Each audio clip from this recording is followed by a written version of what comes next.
So, last question here. I saw you, I think, on another show maybe a week ago, saying that it doesn't seem that the U.S. government has prepared for what all these sanctions will ultimately mean economically, and perhaps it doesn't appear that Putin prepared for it either. How do you see economically this playing out? Well, actually, I think Putin is prepared very well.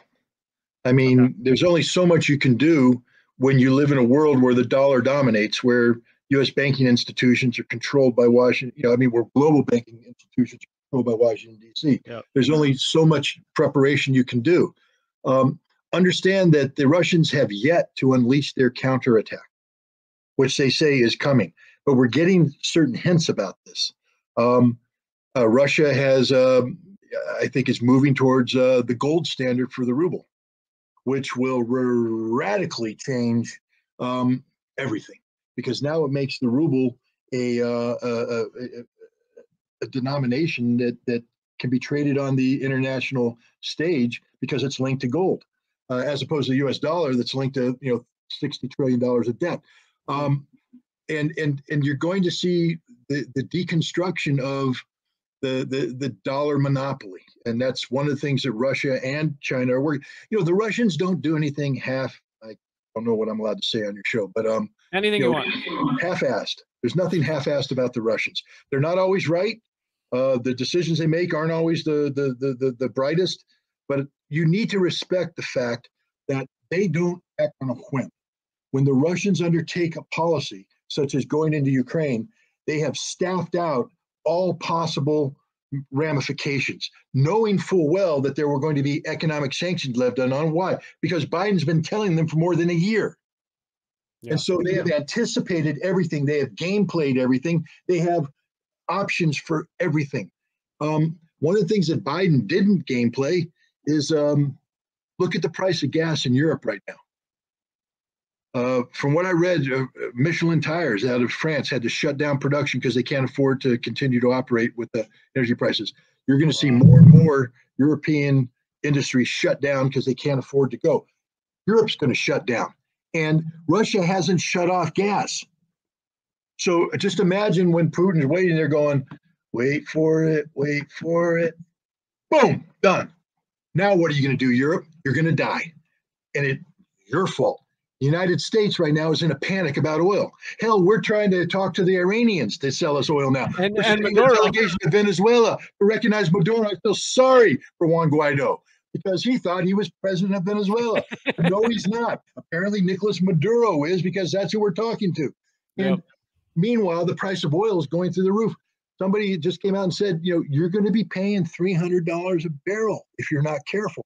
And Russia hasn't done a damn thing. Russia is holding on to so many cards right now. And when they start slapping them down, they're going to pick us apart at the seams. They're going to suffer. There's no doubt about it. I have family in Moscow. My wife's brother and his family live there, and they are suffering.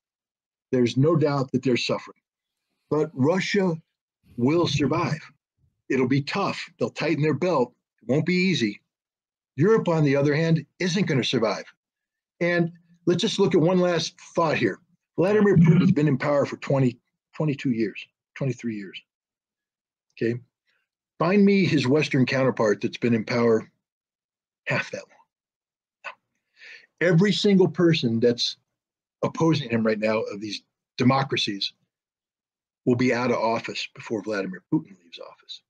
Most of them will be out of office this time next year because of the political ramifications of the decisions they made regarding sanctions, Russia, and Ukraine.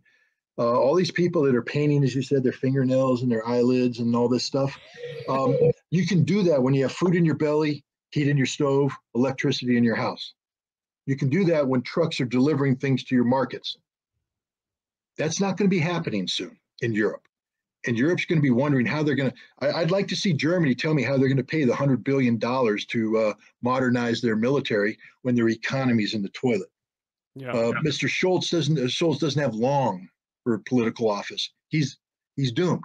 And Russia hasn't even begun to play their cards. When they do, my prediction is Europe will be all but knocked out, and you're going to rapidly see Europe reversing course. You've already seen some of that where Germany has just come out and said, we can't stop, we have to have Russian energy pouring in. We can't stop it. But Germany's already set Russia up where they can stop it if they want to through violation of contracts. Germany now has to be careful with what the United States does, because anything that's seen as a contractual violation gives the Russian 100% legal reason to shut down the energy. Russia owns Europe right now. Now, Russia has always played it smart by saying, we don't play the energy card. They didn't. Who played the energy card first? The West. And the West is going to pay. That's my prediction.